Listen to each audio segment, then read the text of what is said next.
Hello everyone. Everyone has a different attitude to the series Rings of Power, and to what Amazon eventually turned out to be.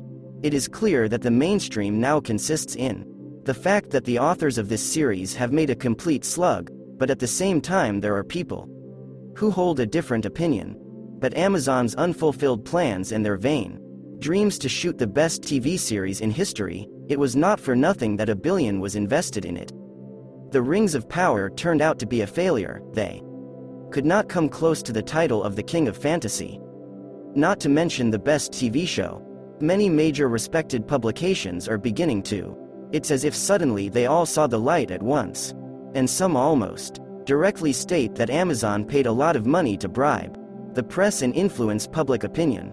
Well, as for the ambitions and authors of the Rings of Power, what can we talk about if just a week later this series has already been ousted from the first line of Prime Video by another original from Amazon?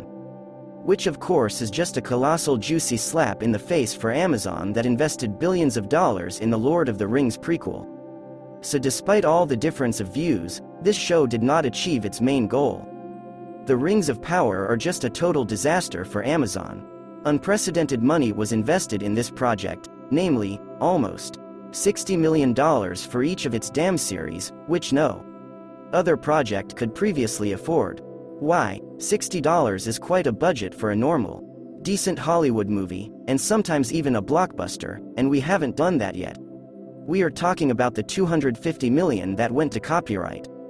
Jeff Bezos, in his ambitions, tried to prove to everyone that he was ready to do anything for the sake of the series. But what did he get in return? Firstly, all the statements of the Prime Video that their flagship was watched by the most people turned out to be a lie. In fact, after a really serious analysis, it turned out that the House of the Dragon overtook Amazon, and not even weekly. As for the coolest TV series that exists here, in all seriousness, there's not even anything to talk about. After all, 40% of 100 audience support. Just devastating reviews and rejection by the public is very little like world domination, so to speak. Moreover, instead of loyalty, Prime Video's received mountains of hate from enraged fans of the token Prime Video. Everyone will talk about the fact that the evil viewers did not understand them, that the trolls ruined everything, that they did everything wrong, and in general, no one and no other series so willingly watched, but the reality says absolutely different. Strangely enough, this very reality suddenly became to notice, so to speak, serious uncles from big major publications. They suddenly saw the light. Amazon cut funding, deciding that there was nothing to spend money on these incompetents from the Rings of Power.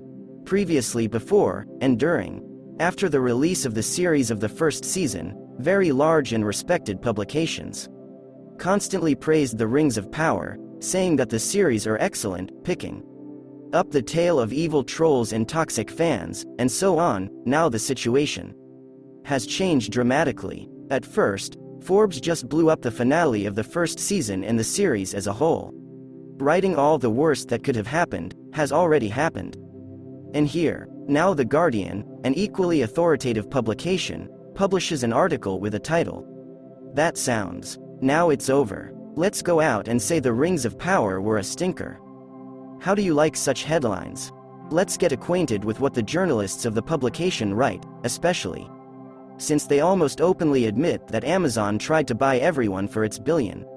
When the Rings of Power came out at the same time as the House of the Dragon, there was a lot of noise about which show attracted more attention.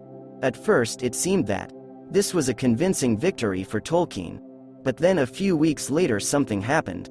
Strange. The House of the Dragon attracted everyone's attention. It gave rise to a tweet, theories, memes of discussion, and if the Rings of Power were seen somewhere, it was only in places paid for by Amazon. By the way, you can add all sorts of laudatory articles to these places, which were showered on the Rings of Power as if from a cornucopia. Let's hear The Guardian's revelation next. The publication writes that despite the entire large-scale advertising campaign in terms of organically attracting viewers, it was a complete failure. The Lord of the Rings of Power just aren't very good, pretty Often this is far from good. In almost every episode, there are moments when the viewer giggles in his hands at how inappropriate it is, and all these concerns were largely emphasized by the finale, the article says. And also that a good show can't work like the Rings of Power were arranged, it just doesn't work that way. If you want to captivate the audience, you need to create some magic for them. Immerse them in what is happening, and not stupidly weave some incomprehensible bullshit. And then, it is also stingy and stupid to unleash it, as for example happened with the finale and the disclosure of the secrets of Sauron from the End of Power. The Guardian. They are a little more restrained in their formulations, but the essence of their assessment is the same. They say that one of the biggest problems of the Rings of Power, which gave rise to a lot of ridicule, was acting. This is a show with a sprawling cast, scattered across several locations, and there is no consistency in it. People seem to have forgotten to say in which show they are filming. At its worst, it was the level of sluggish morning performances of regional theaters, with the smell of sherry from which it stinks, the article says. The Guardian seems to be reveling right now. The opportunities that have opened up are simply spreading everything in the Rings of Power, from the direction to the soundtrack, which in their opinion was mawkish and feigned. They also write to us that given the huge amount of money thrown away on the show, some visual effects were incredibly inappropriate and of poor quality. Tonally, the drama also did not know whether it was intended for fans of Tolkien beginner, intermediate, or experienced level, so it turned out that it was done for no one. It was not at all clear for which audience it was filmed, for primary school age, for people about 20, or just for an adult audience. None of these categories of the Ring of Power seems to have been addressed, specifically trying to capture as many people as possible. But in the end, they got trapped everywhere. By the way, apparently realizing their mistake, they are now urgently telling us that the second season will be more gloomy and even scary. It will turn out or something from this, but in the end the Guardian writes that Amazon is not actually a TV company. This is a business of delivering goods by mail that indulge in television to increase their credibility. Rings of Power. It seems like a perfect example of how Amazon invested $1 billion in headlines and then ignored everything else. This article seems to be pure repentance. After all, there were constant hints in it 5 times, and almost direct statements that Amazon was simply trying to buy public opinion, and first of all to do it with the hands of the press. But at the same time they forgot or scored on everything else, getting a very sad result in the end. That's it for today. Subscribe to our channel. Thanks to everyone who watched.